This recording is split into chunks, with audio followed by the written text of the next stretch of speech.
Sabtu 9 Januari 2021, orang muda Katolik Karang Taruna, Desa Ulupulu 1 bersama Bupati dan rombongan melakukan penanaman anakan cendana, sorghum, dan ubi cimanggu.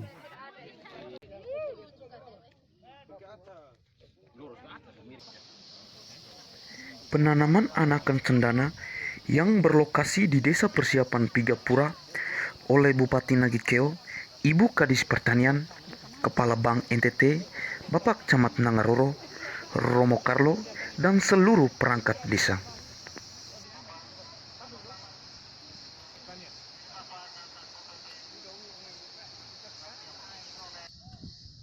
Selepas penanaman anakan cendana, Bupati juga mengunjungi kebun contoh budidaya buah naga milik salah satu warga Desa Persiapan, Bapak Theodorus Lipe.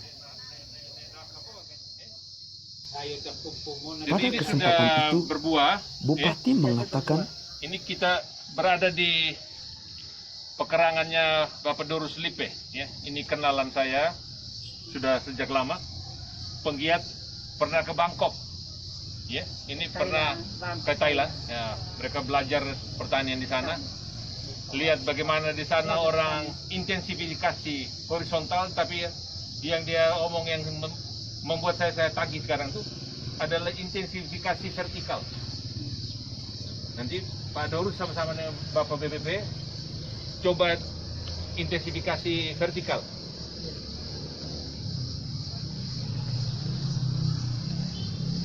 Jadi kayak di selatan, di tempat yang lahannya terbatas itu di pohon-pohon itu mereka taruh pot-pot tanah, tanam sayuran apa saja, jadi intensifikasi vertikal. setelah mengunjungi warga, Bupati juga mengunjungi BPP Ndora untuk meninjau langsung aktivitas di kantor Di sini tersebut. kamu mau mengembangkan misalnya vanili, pala, dengan perlakuan seperti apa, sehingga kamu bisa bicara dengan warga di sini. Pala tidak hanya di Moponggo, gitu loh. Di sini juga bisa. Begitupun juga kamu kembangkan apa lagi satu tuh? Ini pala, vanili, merica. Nah, gitu. Jadi itu yang duitnya jelas. Kalau ini sakit bisa. Hah? Kering.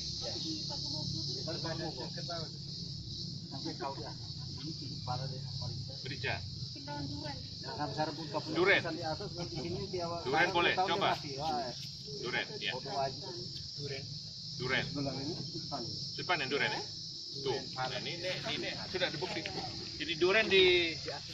Ya bagian dari puskesmasnya. Oh, mantap. Long stories ke samping. Iya.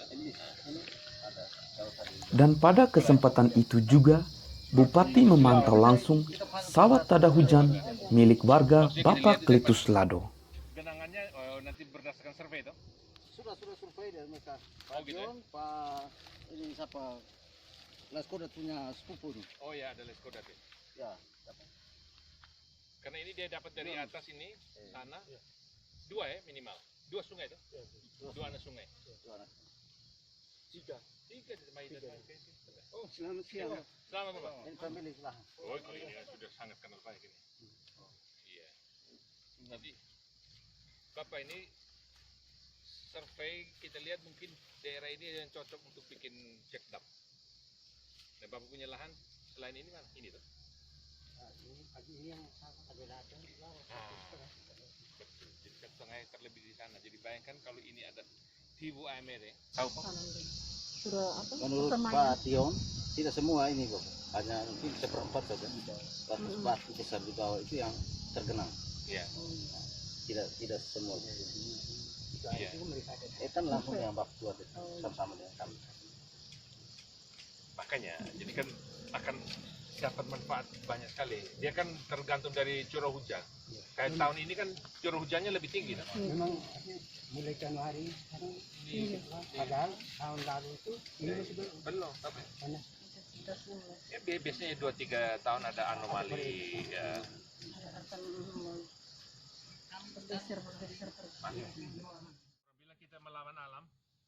Selesai memantau, Bupati dan rombongan kembali ke kantor Desa Ulu Pulu 1 guna untuk melanjutkan penanaman sorghum dan ubi kayu Cimanggu. Di kantor desa, persis di samping tersedia kebun contoh milik salah satu warga untuk menanam sorghum dan ubi Cimanggu.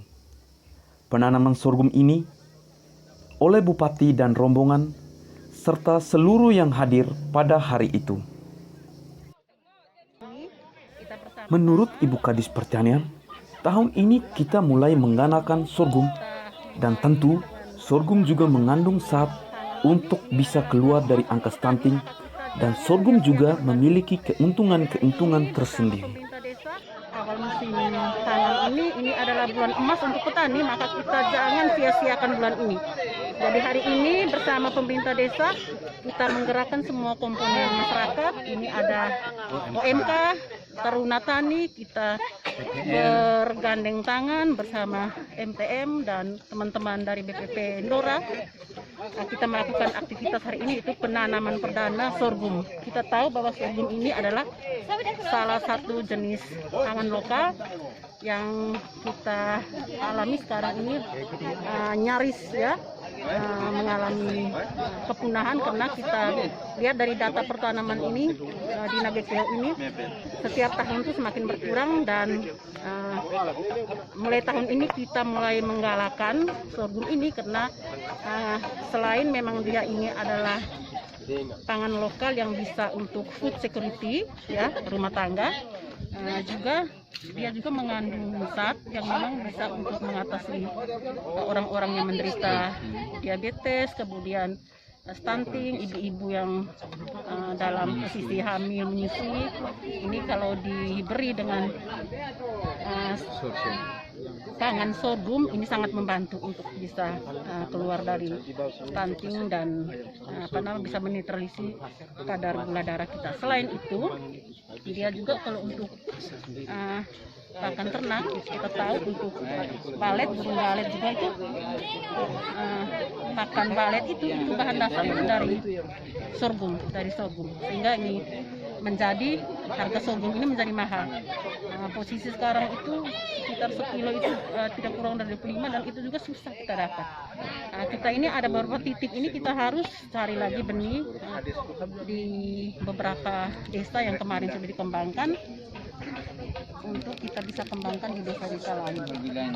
Kemudian keuntungan lain, sorghum ini dia bukan hanya sekali panen, tapi dia bisa panen berlanjut. Dia bisa panen 1-3 kali. Biasanya panen kedua itu dia punya produksinya lebih bagus. Kalau sorghum ini kan yang sorghum yang sudah hibrid ya.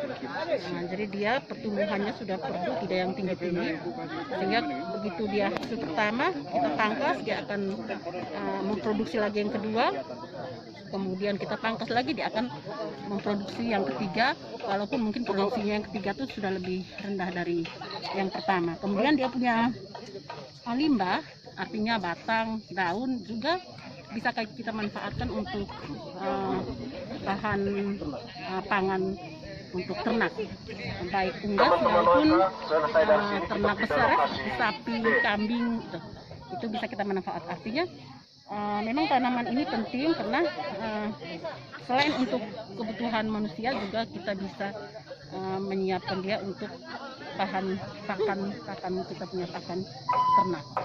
Saya pikir itu makanya penting kita harus mulai dengan mengembangkan ini tanaman sorghum di setiap wilayah, di desa-desa terutama di lahan-lahan kering. Potensi lahan kering ini kita mulai dengan pola konservasi ya. Pola konservasi kalau hujan, kalau ada alat berat kita bisa bentuk konservasi dia alur-alur, sehingga itu untuk memudahkan petani untuk menanam di atas hujan.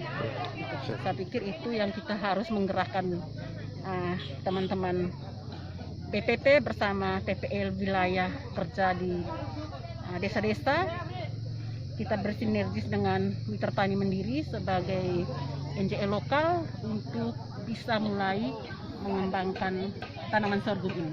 Tengah-tengah obrolan dengan Ibu Kadis Pertanian, Camat Nangaroro juga mengatakan karbohidratnya sangat sorghum dimanfaatkan Lalu untuk orang bisa diolah memanfaatkan menjadi bahan olah makanan. jadi susu, jadi kue, macam-macam kue.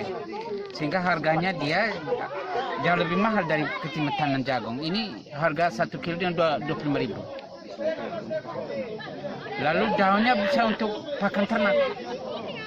Keuntungan yang berikut dia bisa panen sampai 2-3 kali. Kalau kita tanam misalnya di awal Oktober, setelah panen kita bisa panen lagi ketika dia Yang pada kesempatan potong, itu, dia cabang, Kepala dia Desa akan juga mengatakan Menghasilkan benih.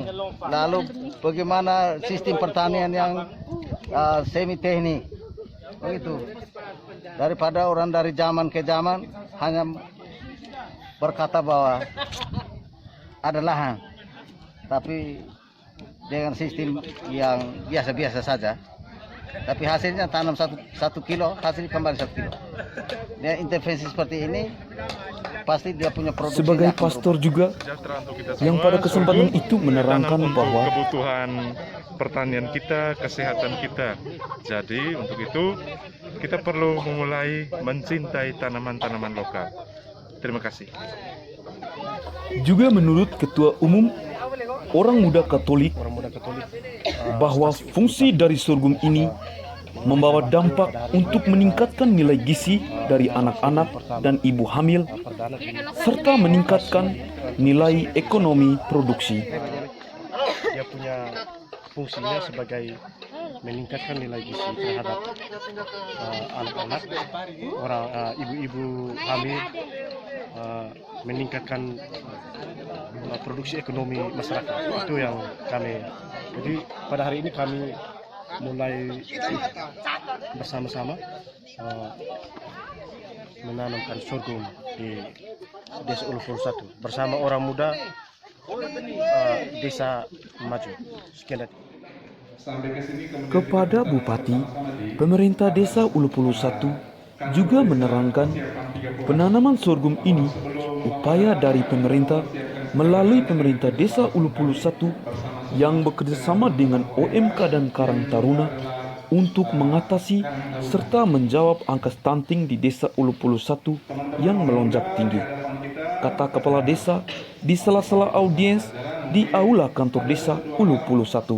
Satu dua hal yang bisa kita utarakan pertanyaan atau usul saran bagi perkembangan selain di desa kita ini juga di kabupaten kita yang kita kasih.